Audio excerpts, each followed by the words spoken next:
ગઈકાલથી સોશિયલ મીડિયામાં એક વિડીયો વાયરલ થઈ રહ્યો છે। આમ આદમી પાર્ટીના જિલ્લા પ્રમુખની કોંગ્રેસના નેતાઓ સાથેની એક બેઠકને લઈને વિડીયો ખૂબ સોશિયલ મીડિયામાં વાયરલ થઈ રહ્યો છે। તો કોંગ્રેસની સાથે લડાઈ લડવા માટે નીકળ્યા છો કે કોંગ્રેસની સાથે વિસાવદરમાં પણ સેટિંગ થઈ જાય એ પ્રકારે? કેમ કે સોશિયલ મીડિયામાં રાજુભાઈ આ વિડીયો અત્યારે ખૂબ વાયરલ થઈ રહ્યો છે। વિડીયો મારી ધ્યાને પણ આવ્યો છે। હકીકત આજે ન્યૂઝ રૂમના માધ્યમથી પણ હું કહીશ, કારણ કે રાજનીતિ કરવા આવ્યા છીએ, કાંઈ છુપાવવા નથી આવ્યા કે પછી હકીકત કઈક અલગ હશે ને લોકોને અલગ બતાવવું, આ કામ અમારું નથી। વાસ્તવિકતા એ છે કે એ જે મીટિંગ હતી રાજુભાઈ બોરખતરિયા અને કોંગ્રેસના જે અહીંના લોકલ કાર્યકર્તાઓ હતા, પૂર્વ હોદ્દેદારો જે હતા, એની સાથેની મીટિંગ, રાજુભાઈનો ત્યાંનો પ્રવાસ હતો ને એમાં મળેલા।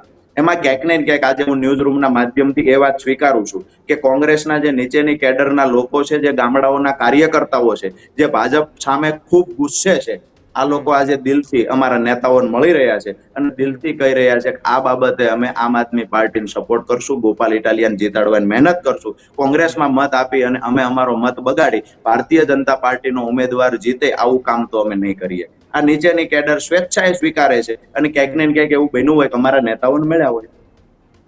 તો નીચેની કેડર ને આમ આદમી પાર્ટીમાં જોડાવા માટે ક્યારે આમંત્રણ આપવામાં આવશે?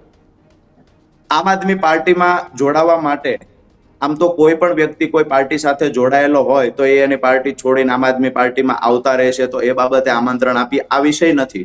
વિષય છે તમે જયારે મતદાન કરવા જાઓ છો ત્યારે કયા ઉમેદવારને પસંદ કરો છો। વર્ષોથી ક્યારે કોઈ પાર્ટી સાથે કોઈ વ્યક્તિ જોડાયેલો હોય તેને પાર્ટી છોડીને અમારી સાથે જોડાઈ જાવ એવી વાત નથી, પણ ભારતીય જનતા પાર્ટીનો જે ગુસ્સો છે એને કે ભારતીય જનતા પાર્ટીનો જેના પર ભ્રષ્ટાચારના આરોપ લાગ્યા, કરોડો રૂપિયાની બેનામી મિલકત જેને ભેગી કરી, એ ઉમેદવાર તો ન જીતવો જોઈએ।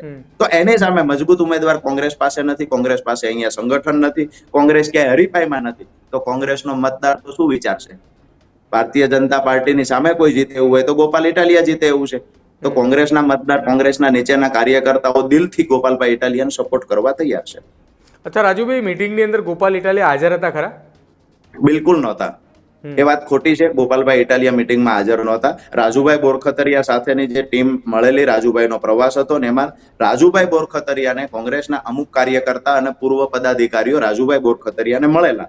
અને આ વાસ્તવિકતા છે। ઘણા બધા ગામડાઓના કોંગ્રેસ સાથે જોડાયેલા લોકો આજે ખુલીને અમારી સભામાં આવે છે, ખુલીને કહે છે કે ભાઈ અમારે આ વખતે તો 2-2.5 વર્ષનો સમય બચ્યો છે, અમારે પાર્ટીઓ ભૂલી અને એક વખત ગોપાલ ઇટાલિયાને ખેડૂતોનો અવાજ બનાવી અને વિધાનસભામાં મોકલવો છે। મિત્રો, આવા જ વિડીયો અને શોર્ટ્સ જોવા માટે આજે જ અમારી ન્યૂઝ રૂમ યુટ્યુબ ચેનલને સબસ્ક્રાઇબ કરો।